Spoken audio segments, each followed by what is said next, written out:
politique. Ici, l'élection présidentielle, bien évidemment, a pour objectif de donner l'opportunité au peuple de choisir leur chef, garantissant ainsi, bien évidemment, que le président exerce son pouvoir avec le mandat du peuple. Et vous savez également que les élections présidentielles ont un objectif, bien évidemment, qui consiste à... qui est censé garantir une stabilité politique. Je vais chuter par un troisième objectif, qui est la légitimité. Parce que l'élection présidentielle aussi a pour objectif d'accorder une légitimité au président élu, fondée sur l'expression volontaire et collective du vote populaire. Alors, quand j'ai dit ça, Serge Alain, je me permets bien évidemment de répondre à votre question parce que vous me posez la question de savoir le code électoral, puisque il est violé, qu'est-ce qu'on fait? Et puis bien évidemment, vous savez que l'article 80 oui, de ce code électoral-là prévoit bien évidemment que cette liste-là doit être publiée au plus tard le 30 décembre de chaque année. Or, l'ECAM, l'organe électoral en place, s'entête à ne pas le publier. D'ailleurs, se permet de violer la loi. Cette loi étant violée, et bien évidemment, nous sommes à même de penser que le système, bien évidemment, il est coutumier du fait, c'est-à-dire que les lois sont systématiquement et très régulièrement violées. Mais j'aimerais revenir sur la question centrale de cette émission. Est-ce que la liste électorale pourrait être publiée avant le 30 décembre, avant la convocation, avant le scrutin présidentiel? Il faut dire que il est impératif que cette liste-là soit publiée. Impératif que cette liste soit publiée, pourquoi? Impératif que cette liste soit publiée parce que, comme j'ai dit, elle est prévue par l'article 80, mais elle permettra aux potentiels électeurs de pouvoir contrôler les éventuelles erreurs qui pourraient survenir sur leur nom. Et cela est d'ailleurs les cas d'erreur, les cas d'omission. Et c'est même prévu par l'article 81 du dit code. Et impératif parce que cela... comment je vais dire ça? Cela, en réalité, démontrerait la crédibilité du scrutin électoral. Et même la sincérité de ce processus électoral-là, pardon. Mais maintenant, puisque cette liste-là n'est pas publiée, eh bien, cela met en doute le bon processus, alors le véritable processus électoral.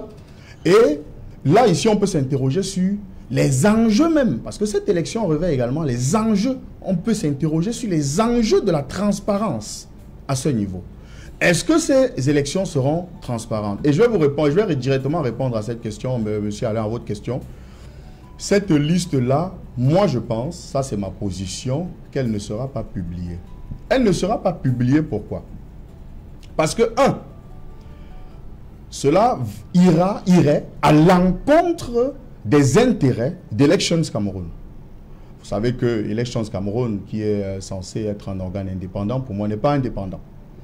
D'ailleurs, vous voyez bien, lorsque le ministre de l'administration territoriale blâme les opposants, il a très souvent l'habitude de se dire: vous avez refusé d'aller aux élections, ou alors vous accusez l'ECAM de tout. Or, par contre, ce n'est pas sa mission de dire si on accuse l'ECAM ou pas. Donc, quand j'ai dit ça, je dis pourquoi? Parce que, vous savez que nous sommes à quelques mois de la convocation du corps électoral.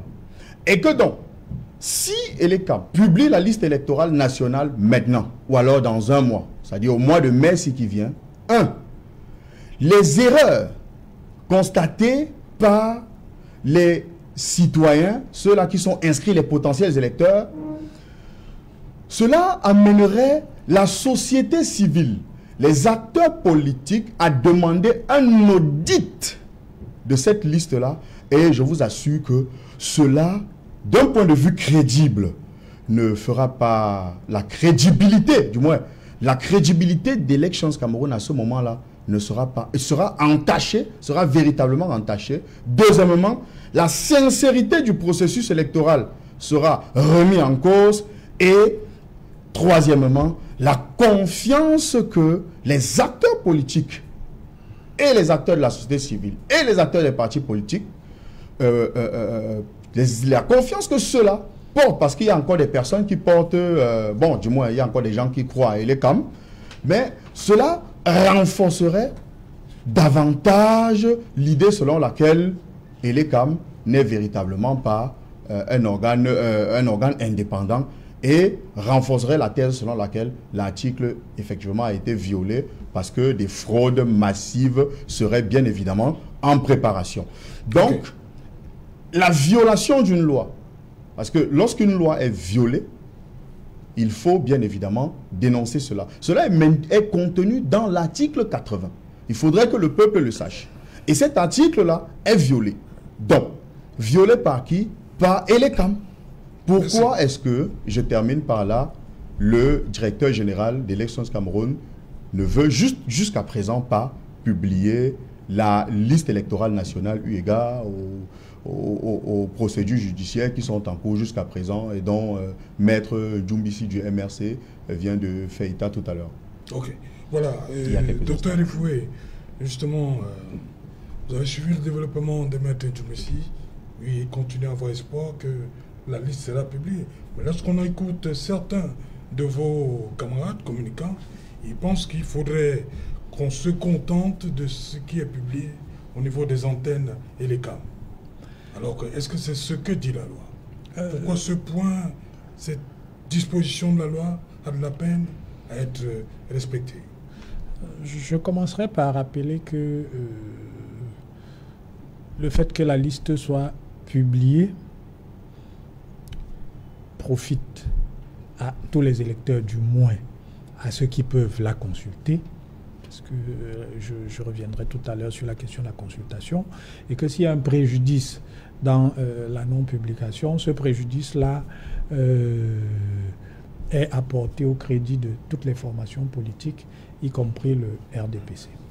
Une fois que j'ai dit cela, je rappellerai que en réponse à un courrier qui avait été adressé à Elecam, cette institution avait rappelé que la liste n'est pas publiée en raison d'un certain nombre de difficultés techniques sur lesquelles ils sont en train de travailler. D'où mon interrogation, est-ce que d'ici le scrutin, on a espoir, on peut espérer la publication? Je vais y arriver, même si je prends un petit détour pour répondre. Oui. Et il me semble bien que quelques semaines plus tard, Elecam sur son site avait donné la possibilité, avait publié la liste en fait.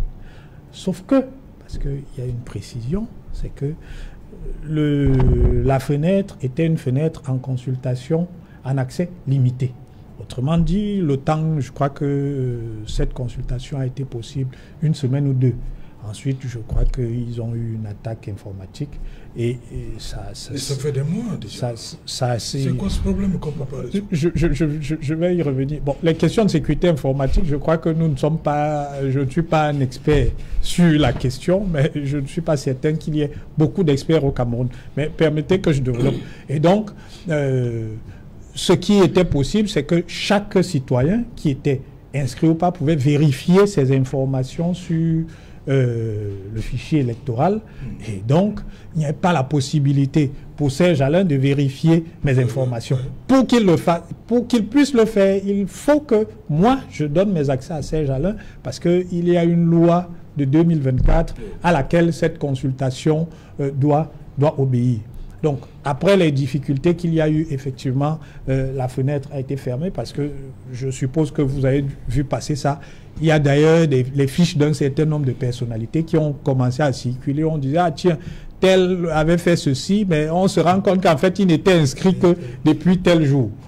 ce que la loi de 2024, justement, sur la protection des données personnelles veut éviter. Donc, on s'est retrouvé dans la situation ex ante dans laquelle, effectivement, ce n'était pas, la liste n'est pas disponible.